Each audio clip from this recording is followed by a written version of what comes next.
introducing Harley. Harley Flanagan.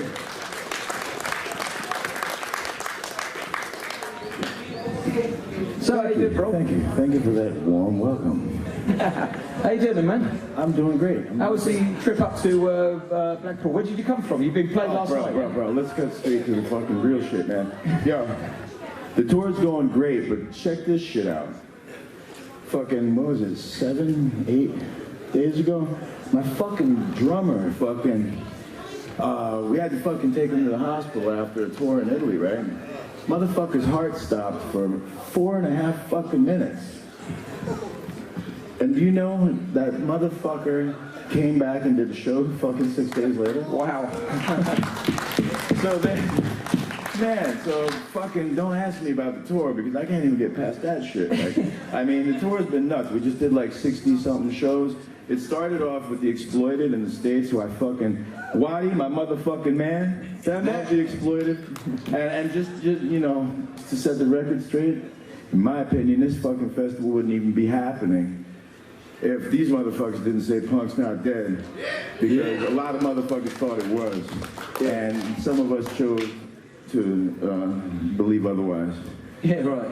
You know? But you're in the middle of a grueling tour now, aren't you? You've been since it's been going on forever, right? Fucking, you know, like 60 shows or some shit. Yeah, you still enjoy doing that? You still enjoy that? Yeah, man. Yeah. I mean, you wouldn't do it if you didn't, but... Brother, come on now. You know what Lemmy said to me? When I asked him, I was like, how do you fucking still do it after all this fucking time? Yeah. And I'll never forget what Lemmy said. He looks at me and goes, would you rather be slicing bacon for a living? Yeah.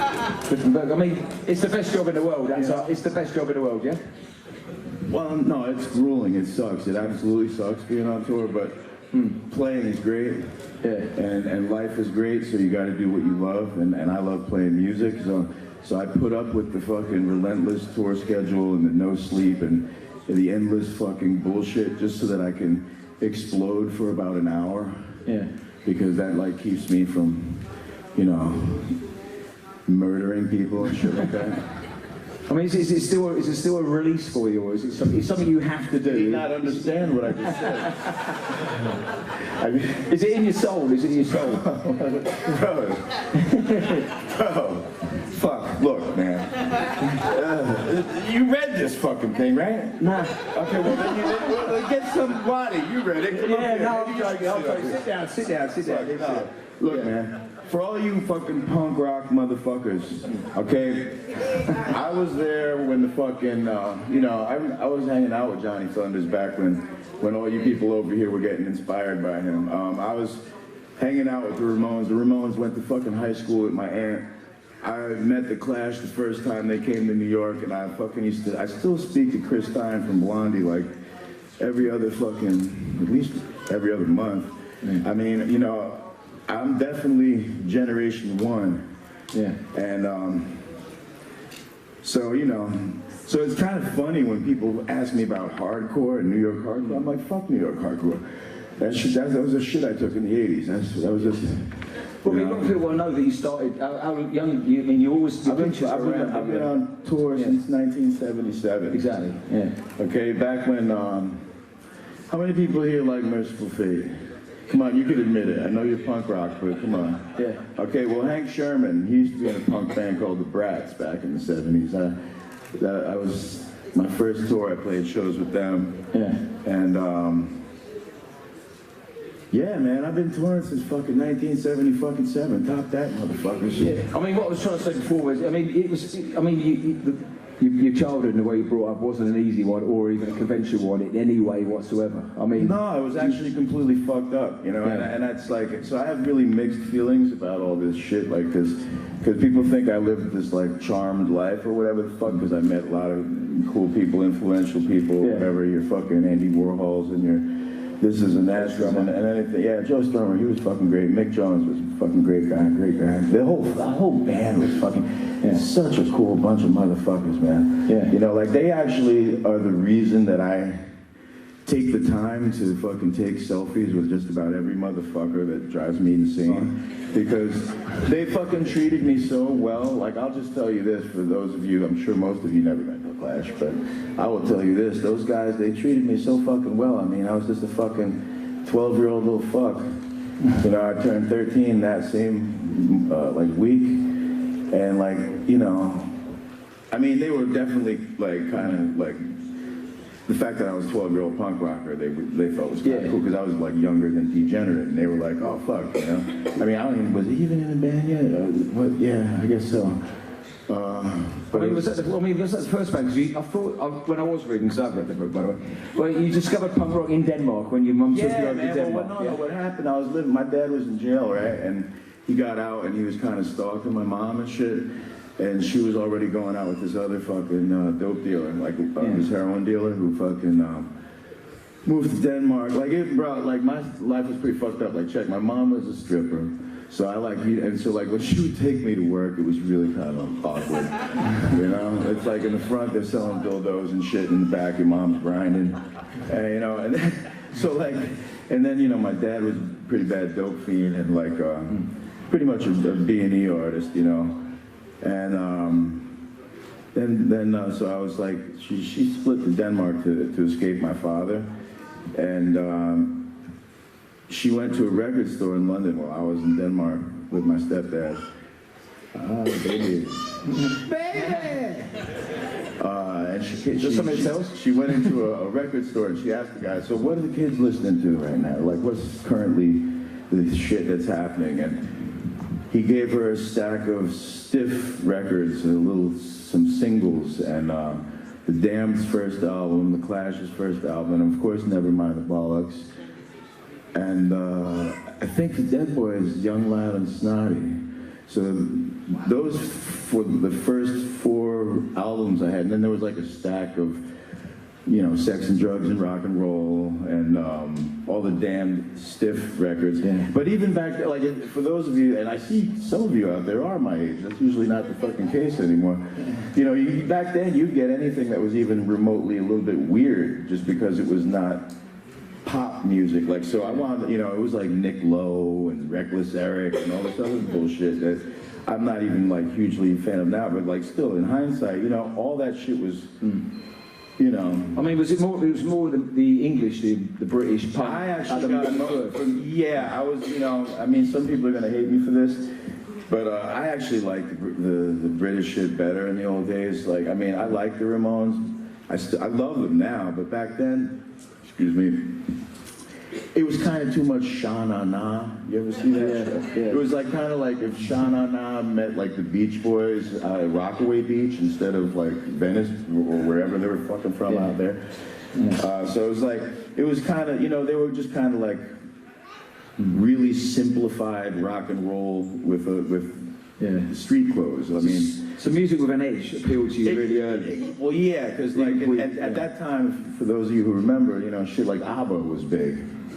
So when like all of a sudden you're 12 years old and you got like this guy Johnny fucking Rotten and it's Vicious and Dog Chains and fucking cutting the Queen's head off and I was like, fuck yeah! It was like fucking Yu-Gi-Oh for me or whatever. You know, like who has kids? You know, it was like anime for me. It was like the most, it was like, this was the fucking fuck everything else. Like I was actually, you know, because I'm an early musician, so like I was already a musician back then, right? But I was like listening to Herbie Hancock and Stevie Wonder, and I was a big Bob Marley head, and you know, like The Harder They Come, that album from the movie The Harder They Come. Like I was listening to a lot of reggae, and then fucking punk happened.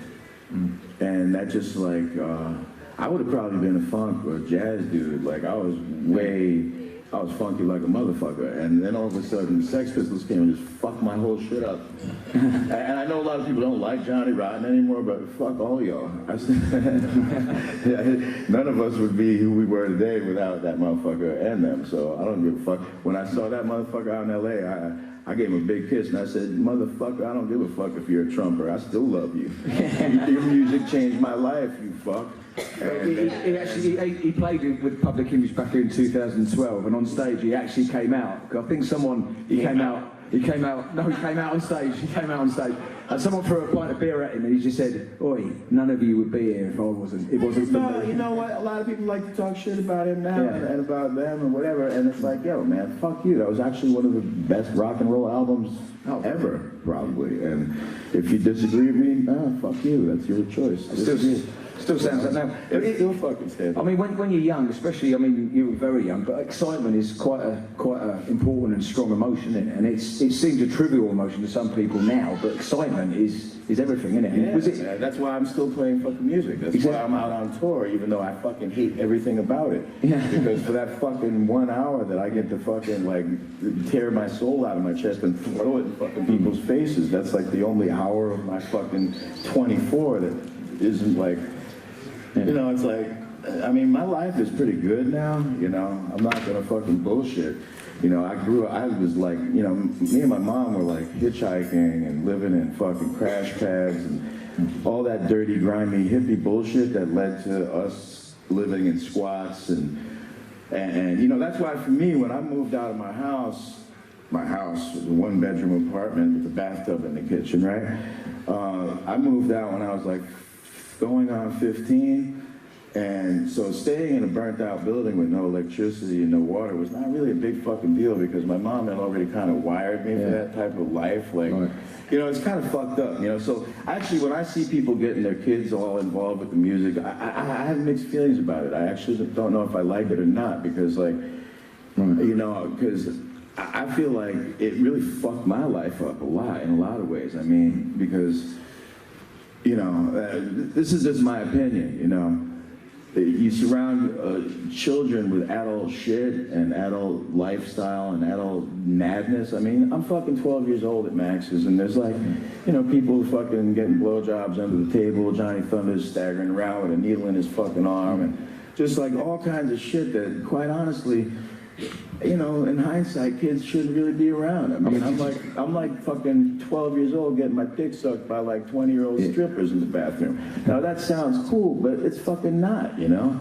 Because whether you fucking want to acknowledge it or not, that's also child molestation. Just because they're female and you're male doesn't make it not. And you know, I was going to say, did you come across predators like? Yeah, dude, I got molested so many fucking times when I was a kid. It was like, you know, that's what fucking people don't understand. Like, you know, I got a bad reputation because I was like really violent and I did a lot of incredibly violent shit when I was a kid. That's why the whole skinhead thing appealed to me so much, because I was like, you know, because basically, you know, when you've been victimized a lot in your life, you know, and you, especially when you're really young and you don't know how to process it, that shit turns really destructive, and like I unleashed a lot of real unnecessary beatings on people in my life. You know, like I was a really violent motherfucker. I mean, even my own friends didn't like look me in the eyes. You know, and like. I mean, there was no one giving you much guidance. I mean, you didn't even know what. I mean, I said the word predator. I mean, if I said the word predator to you at 12 years old, you'd probably not even know what that word meant, would you? Meanwhile, I was already fucking, you know, I knew the alphabet. I knew about sex before I knew the fucking alphabet. Yeah, right. You know what I'm saying? And like, it's a big thing. And you know, I'm like fucking shooting crystal meth when I'm 15, you know, and dropping LSD when I'm... First person I ever took acid with was Adam Yauch from the Beastie Boys. And the motherfucker took me to see Clockwork Orange. Okay? I'd never seen the movie. I'm fucking 12 years old and I'm fucking tripping my fucking cock off. And I'm like... So, you know, now picture this, okay? Like, I grew up in a really violent neighborhood back in the day, you know, like there was gangs every few blocks, and if you weren't a hard ass, you were pretty much getting fucked. Like you were, you know, and being white in my neighborhood was really not a pleasant experience. It was a Puerto Rican neighborhood, Yeah, pretty much, you know, and there was only a few spots that were still mafia, so like the old Italians, they still got, you know, nobody fucked with them because they were actually behind a lot of the gang, the drugs, and they were importing the heroin and this and that. But like, so I grew up in an environment where if you weren't a hard ass, you were on the menu. You know, you were getting fucking, your life was fucking dog shit, you know? And it wasn't until I realized that I actually knew how to use my hands pretty good that I started getting some respect. And then all of a sudden, you know, you teach a child that the way to get admiration and respect and stuff is by being a violent fuck. Well, they're just going to run with it because that's just like, oh, this is how I get friends?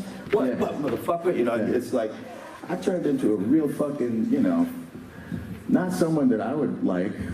I mean, you had peers around at the time. Your peers were just people you bumped into. My peers were fucking, were the people I mentioned before, all the adults. When I finally started having friends who were my age, they were emulating, I don't want to sound like a dick, but like, I was in a band at 12. So like, I never really made many friends. Everybody was like, it was like people, I made groupies. I made fans. You know, and for any of you, you know, think about it, man. If you're, not that I was a huge celebrity, but I was fucking playing at Max's on a regular. Like, everybody knew who the fuck I was. I was in all the papers and shit. So when I met people, it wasn't like, it was like, oh, there's that kid from the Stimulators.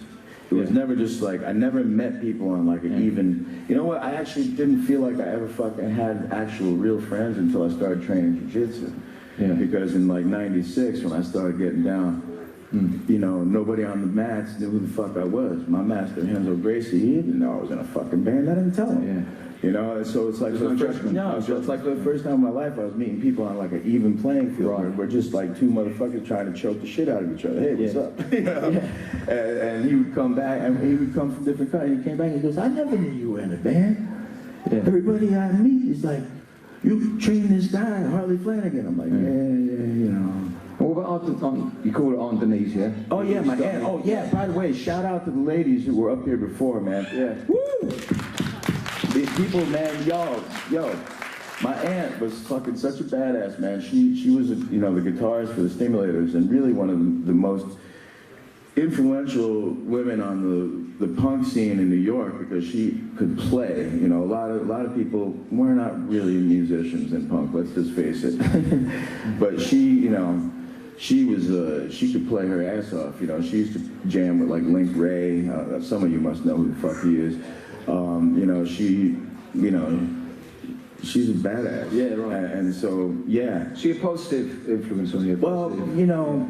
I mean, she got you in the band, but... Yeah, again, I got mixed feelings about it because it's like, she gave me a place to channel my energy, like musically, but at the same time, it was definitely not like a child-proof environment. Yeah, right. And like, you know, I hate to say it because I love her, but I think she was a little bit oblivious to the type of shit that not only was I, you know, seeing it around, but like the type of shit that I was getting involved with. I mean, like again, like she didn't know that fucking the strippers who were at our shows were blowing me in the bathroom, you know, but like they were. And it's one thing that jumps out in the book when you moved to Canada and you just have you ever heard of a satanic Nazi skinhead and you're like, well, I live with a few of them, and that was another thing, man. You know, again, you know. I got to touch on this for a half a second because this tour has been like a lot of, it's been very emotional for me. Because, you know, not only did one of my best friends fucking die in front of my face and come back to life, like, talk about putting shit in perspective, you know? But, you know, a lot of the first Cro-Mags album was like a lot of really violent lyrics and stuff, and like, I was pretty much just writing about my life. That was all I had to write about, like my experiences. And now when I play those same songs, I've been actually explaining to people a lot on stage, like, look, a lot of fucked up shit happened in my life and it made me make a lot of really bad decisions and a lot of fucked up shit. And by no means am I trying to glorify that shit when I sing those songs now. If anything, it's more of a confessional. You know, it's like I'm acknowledging my past and I'm acknowledging not just, you know, the streets and the violence and this, that, but I'm acknowledging my wrongdoings. So it's like I'm kind of confessing when I'm singing these songs now. When I sing about street justice and this and that and blah, blah, blah, you know, I'm getting it off my chest in a way, and I'm just, you know, I got PTSD like a motherfucker, in case you don't know. I mean, did you always have to, are you always holding in love? You're holding in the Well, that's the ability thing, to I love. think most of us are, and I think that the reason that the people who get violent and get crazy, it's because they're not getting the love that they need, or their love is misplaced, and they just don't even realize it. Yeah. You know, it's actually funny because everybody reads my book, and they're like, oh my God, this is such a violent... Check it out, this is what Flea said. Okay, everybody says we look alike. Well, he's my bro, I love the fucker. Yeah. So when I was hanging out with Flea last time in LA, and he was like, your book is not about violence. It's about love and misplaced love and lack of love. And a need for love. And I was just like, wow. You get it, like, more than I did. Like, you're so right, you know?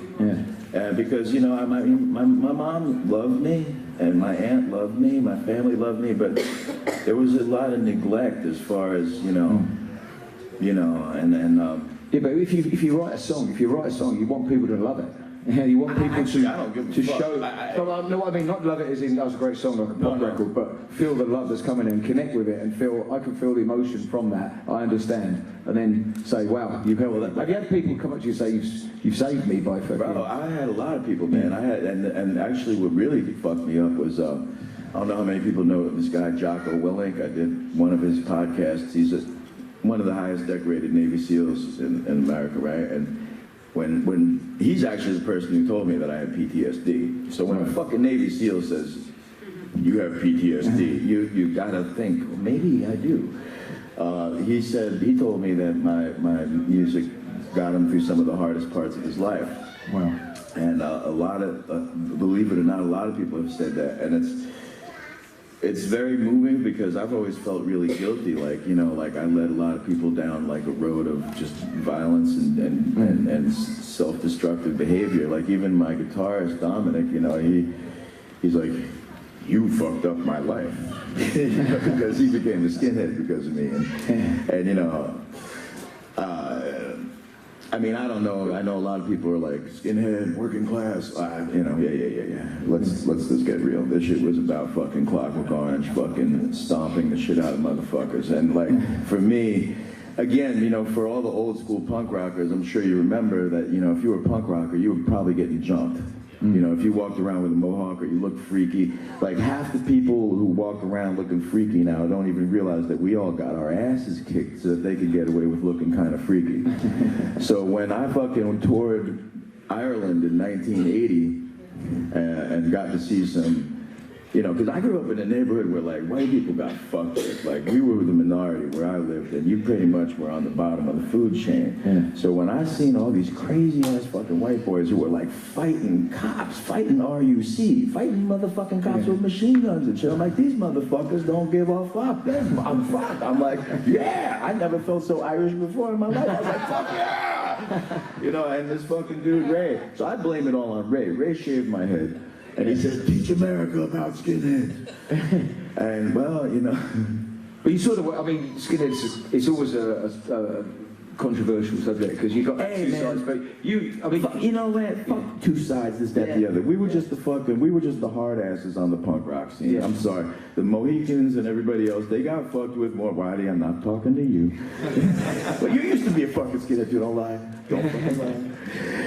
You know, it was just like two factions of the same fucking, we were all, in the old days, man, we were all part of the same shit.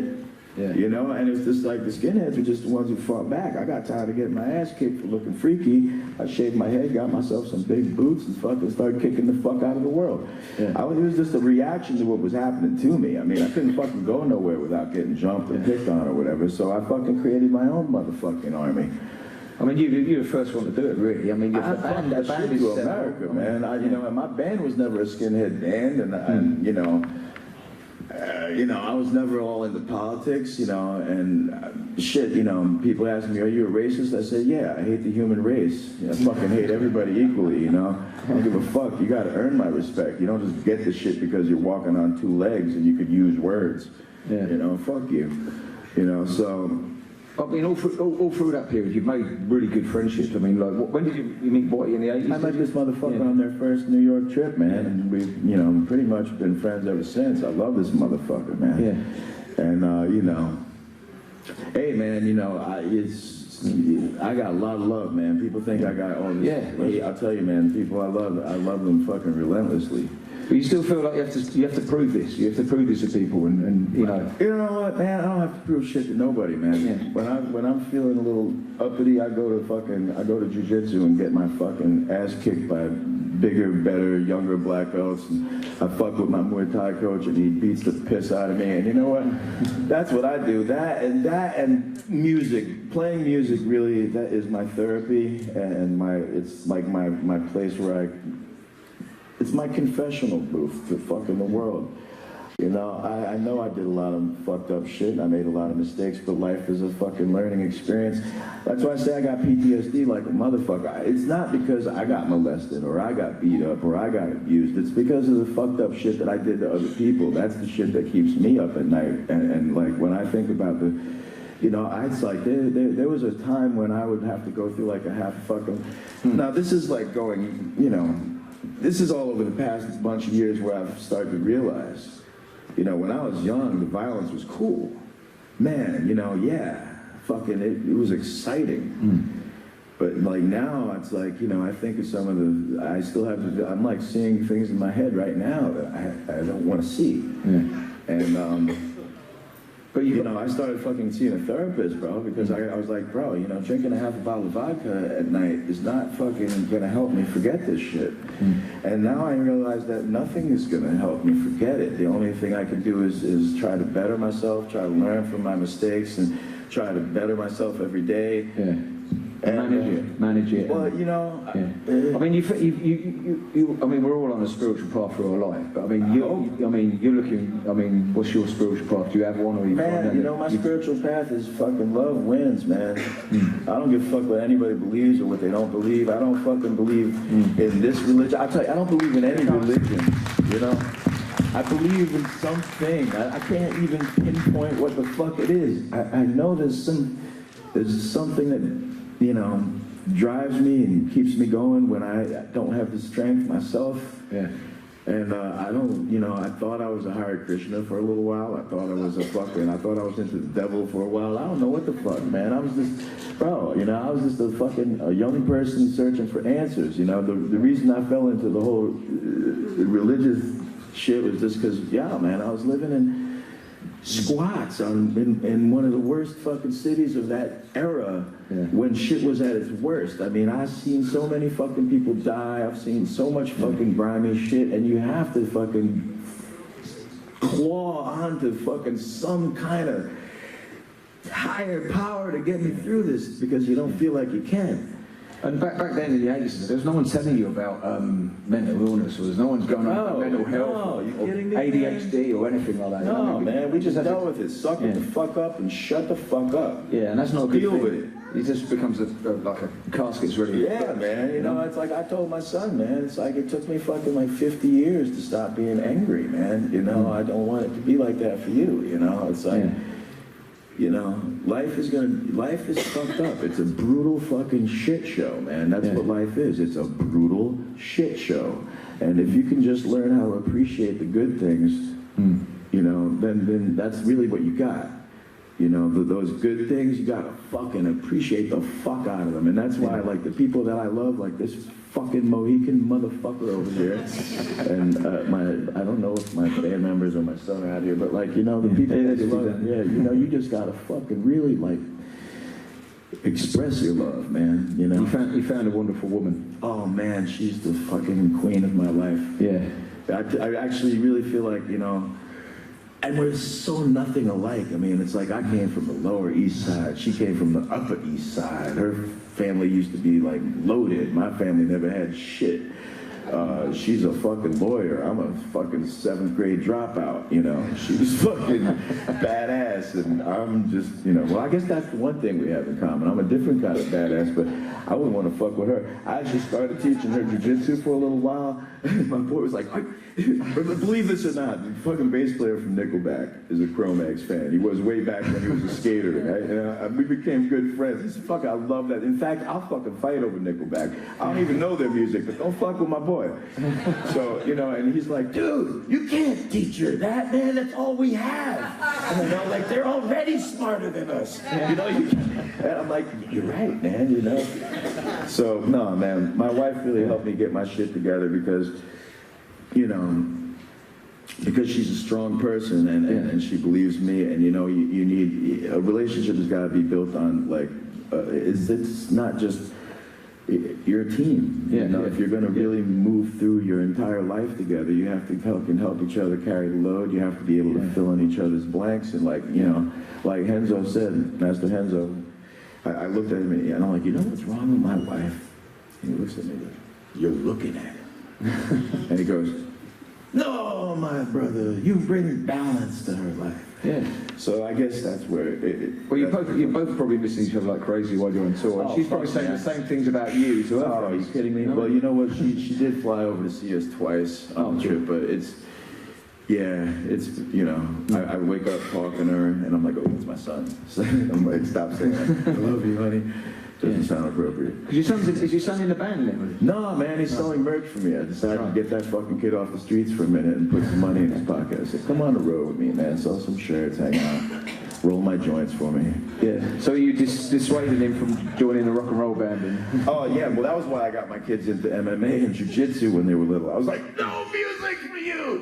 I was like, it was kind of a fucking mistake. I didn't teach them any music, you know, because I was actually afraid because of all the fucking trauma that I experienced by growing up with all these fucking scumbags, you know? I mean, let's just face it, man. You know, Max's and CB's back in the day was fucking a bunch of fucking raging scumbags. I mean, everything that we valued was how far past the limitation of shit can you go? Like, let's do the most drugs possible. Let's fuck as much as possible. Let's just do everything to excess until fucking we die, and many did. Yeah. So this is what the fuck this is what I was getting fed as baby food. Yeah. So, you know, it's a fucking miracle that I'm actually still walking the earth and breathing air and not locked up for like multiple fucking murders. Well, I mean, you met quite a lot. I mean, like, when you met Lemmy for the first time, I've had other people talk to me about Lemmy, and they said, you know what, it became a father figure to me. Because was it ever like that, or were you just like? You know, he was more like a. No. Dodgy uncle? Dirty uncle. No, you know what? A mentor, a teacher, like a fucking, like, you know, he was like an elder. Let me put it this way. I've never met too many. In fact, I've only met a couple people that I felt like were my elders. And he was one, and sadly, the other one was Anthony Bourdain. And when he, yeah, right. That just, that took the fucking wind right out of me. Oh, because I'm like, here's somebody that I really thought had it figured out, you know? Here's someone that I really...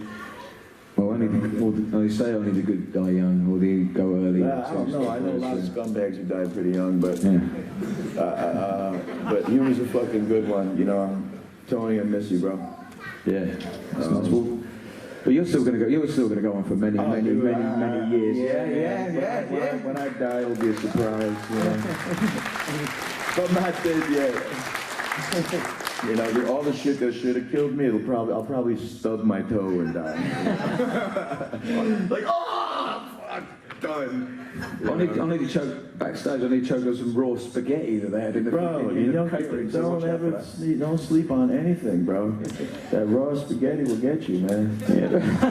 Don't sleep on shit, my brother. But you're still writing. Do you just write songs, or do you write poetry? Do you write books? I write non-stop, bro. I draw. I write. I gotta keep my mind busy. You know, some people play video games, some people, you know, jack off. I play my bass and fucking write stuff, and I jack off too. But mostly I play. Whenever I'm bored, I pick up an instrument. I have like guitars and basses, like in every. You can't look around in my apartment without seeing an instrument leaning up against something. I still have my fucking grandparents' piano. Don't ask me how, but you know, so. You used to play drums. Yeah, no, I still drum like a motherfucker, man. I always want to do drums on a record. You know, it's just, I guess it's just the right circumstances have to present them. So actually, the Stimulators are talking about getting together and doing one record because we never actually did. And play the Rebellion and come to Rebellion? Oh, I told Denise, I said the only way we're doing it is, you know, we're not going to do a lot of shows, but if we are, we got to do shows like Rebellion. Oh, wow. You heard it here from video. Come on.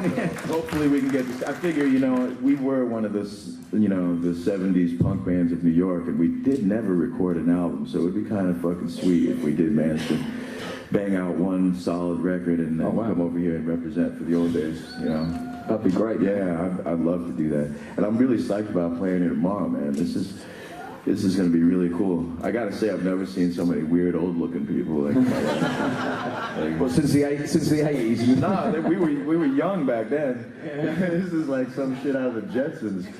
You know? You know where all the old fucking people here? Yeah. Fucking. Oh, we haven't seen nothing yet, mate. Yeah. I mean, you go around. I was like, fuck, I don't even know if I want to be here, man. Shit. And you want to go out? You want to go? This shit's giving me PTSD. And at least the punk rocker ones look cool. Go down the seafront and see just the ordinary people. Hey, you know what? Look, man. You know what? One thing about punk is we always keep it real. And actually, you know, that was one thing that started to piss me off when shit started getting so goddamn PC that you couldn't even like say anything remotely offensive without offending somebody. Was this punk rock offensive? I mean, I know we used to get fucked with a lot because we offended the fuck out of everybody. You know, it's like, Christ, man, shit kicked off with like with the Queen with a pin through her nose. I mean, now it's like you can't say anything. You know, goddamn, you'll get canceled. Yeah, you know, well, like, they did ban a few things in the old days, didn't they? You know, just changed the word. Well, not in New York. I don't know what the fuck was happening over here, but anyway, thank you all for listening, man. I know I haven't really got much to say, but you know. Well, that's. Hey, hang on. Did you know the time? We've literally got a minute left, so that was fucking fantastic wrapping up. Mate. I was trying. You're a pro, yeah, bro. He's a pro. Are you giving him signals? Who? Yeah. Oh, you know what? Waddy got up, and that's when I was like, all right, I'm done. Well, that was brilliant, mate. Cheers for that. I really enjoyed that. First on the Thanks for inviting man. Thank you all. Oh, sorry. You stand up, not me. I just want to say thank you guys, all of you, and hopefully you'll come see us play tomorrow. I mean, hang on, we got books. Harley's going to be signing books just outside there. I got a handful of that book I was talking about. I'll sign them over there. And the last thing I'm going to say is, you know, the one thing I learned from all this bullshit and all this drama of my life is just treat other people the way you want to be treated. And that's where we start. It'll get better from there. Awesome, mate. Thank you, mate. Cheers.